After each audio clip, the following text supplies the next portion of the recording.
Many people could argue that signing Nelson Cruz to a 4-year contract at age 34 could have been a cataclysmic decision by the Seattle Mariners. Signing a 34-year-old power bat that could be on the decline at any given moment could have spelled disaster for the Seattle Mariners back in 2014 going into the 2015 MLB season. However, Nelson Cruz turned out pretty alright. I'm here to state the claim that I think Nelson Cruz might be the best free agent hitter that the Mariners have ever signed. Ever. That includes Robinson Cano, his teammate. Maybe go all the way back and say like John Olerud. I think for what you got out of ages 34, 35, 36, and 37, Nelson Cruz might be the most bang for your buck free agent signing that you've ever had as a Seattle Mariners fan in franchise history. A little bit of a late bloomer with Texas, didn't really burst onto the scene until his age 28 season and had a phenomenal year before coming to Seattle with Baltimore. That age 34 season, it was a pretty big risk. And Nelson Cruz, Boomstick baby, performed in that first season. Posted his best OPS plus with the Seattle Mariners in that first season. Put up 5.1 wins according to Baseball Reference. That OPS plus was 159 in that first season. His slash line was 302, 369, 566 with a 936 OPS. He hit 44 home runs, which would end up being his career high. He drove in 93 RBI in that first season. To all the haters that, oh, T-Mobile's a hitter's park. Back then it was Safeco.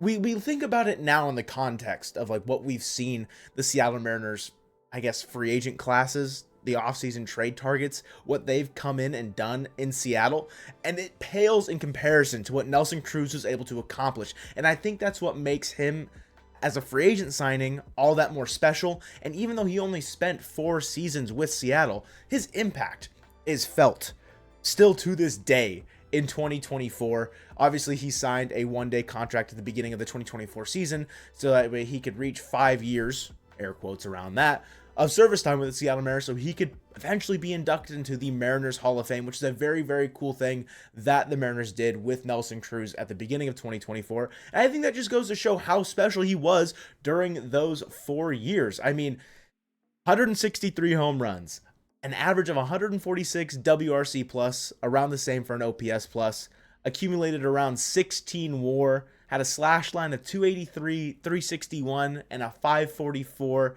slugging. Like, listen, Nelson Cruz, that power bat, it was special.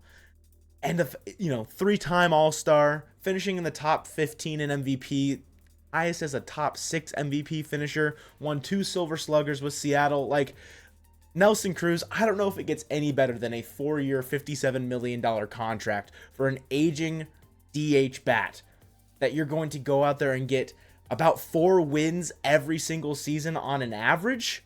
Nelson Cruz was him, and he was worth every single penny of that contract and then some. I mean, you look at the home runs by year. 44 in year 1. 2016, where he wasn't an all-star, had 43 homers and drove in 105 RBI. In 2017, 39 home runs, led the American League in 119 RBI, and that would set his career high. The following year, in 2018, his final season with Seattle, hit 37 bombs and drove in 97 RBI. We have not seen a power hitter like Nelson Cruz in Seattle since he left. And I don't know if we're searching for it in free agency in the 2024-2025 offseason, because there's no one like Nelson Cruz available that isn't named Juan Soto, who almost got paid $800 million, as far as what he can do with the stick. Obviously, Soto's better than Nelson Cruz. That's not the comparison I'm trying to make here. I'm just saying the fact that a 34-year-old player came in and put up those numbers for a 4-year period, Nelson Cruz was elite at just mashing baseballs and gave Mariners fans around that time probably one of the most exhilarating, most exciting memories in Game 161 of the 2016 season against the Oakland Athletics. They're fighting tooth and nail to keep the playoff hopes alive, and Nelson Cruz hits a ball which is out to where the J-Rod squad is now, a 2-run home run to tie it in the bottom of the 7th inning, but it would come up short as the Mariners do lose that game and get eliminated from playoffs in Game 161. It's just, there's so many good memories surrounding Nelson Cruz for, I think, a lot of the fandom. And the fact that maybe we're trying to recreate that signing somehow, like they're turning their eyes to Christian Walker, they're not going to probably get that same level of production out of Christian Walker, but if there's people that are hopeful about what Christian Walker could provide as a 34-year-old free agent, maybe they could look at Nelson Cruz's tenure and hope and absolutely dream on the idea that he still has 40 homer pop in his bat like Nelson Cruz did. I mean, the year before in Baltimore, he did hit 40 home runs, but he had never passed more than 33 in his career before leaving Texas, heading to Baltimore. He hits 40, and then he finds his power stroke and continues that in Seattle. Like, that is unheard of, especially in today's climate where we know that T-Mobile Park has the worst park factor, according to Baseball Savant, amongst all the 30 MLB stadiums. And the fact that Nelson Cruz was able to come in there and battle against the Marine layer night in and night out and put up such strong offensive numbers, it's just incredible to me to look back on it so fondly. And that's why I feel so strongly that he was and is the most impactful, or maybe even the best free agent hitter. Maybe not best free agent, because he really wasn't playing much defense. He was mainly DHing. But the best free agent that the Mariners have ever signed to just plug and play into the lineup and absolutely just take over baseball games. To put it in perspective of how good Nelson Cruz was from 2015 to 2018 with the Mariners, in terms of WRC plus across the entire MLB, Nelson Cruz ranked 8th with a 147 WRC plus behind guys like Mike Trout in the prime of his career, Joey Votto, Aaron Judge, JD Martinez, David Ortiz, Josh Donaldson, and Bryce Harper. Of course, Judge, Ortiz, they only had about 300 games played. Cruz had 600, so sample size is a little interesting there, but regardless, top 10 offensive production out of Nelson Cruz. And if you want to evaluate it by WAR as well, a DH only guy, he's not accruing that much WAR.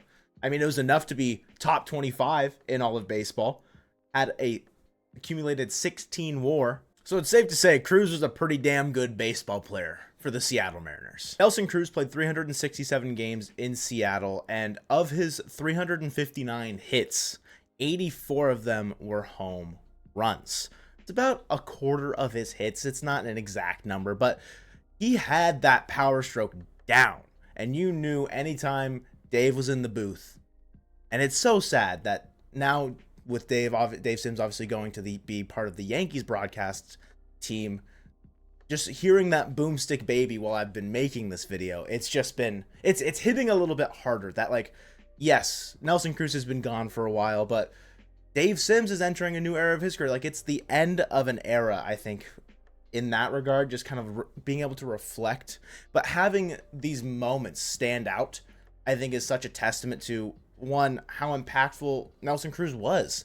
Like, how joyous Dave Sims was when just being able to scream out Boomstick baby. I think it's up there with, I mean, it almost, it feels like the beginning of the Hey Now. Like, it feels that deep to me. And I don't know if it's just me being nostalgic, looking back on Nelson Cruz's tenure with the Mariners, thinking back to when he hit his 300th career home run as a part of the Seattle Mariners, like being able to celebrate and commemorate certain moments throughout players' careers in a Mariners uniform makes them all the more special to us as fans, as we get to watch them, one, finish out their career, but like finish out their career in a way that, with Nelson Cruz specifically, he gets to come back and throw out the first pitch on opening day, sign with the Mariners to eventually be inducted into the Mariners Hall of Fame. And that is a day that I will be looking forward to. That, again, it's another moment that we as Mariners fans will be able to celebrate Nelson Cruz and his tenure and just what he did offensively and just for the ball club from that stretch of time from 2015 to 2018. I'm going to stand by it. Nelson Cruz, he's the best free agent hitter that the Mariners have signed, at least in recent memory for me. Let me know if you guys think about maybe there's a different player that you would consider as the best free agent hitter. I don't know if he's going toe-to-toe with Nelson Cruz, though, but thank you guys for watching, and go Mariners.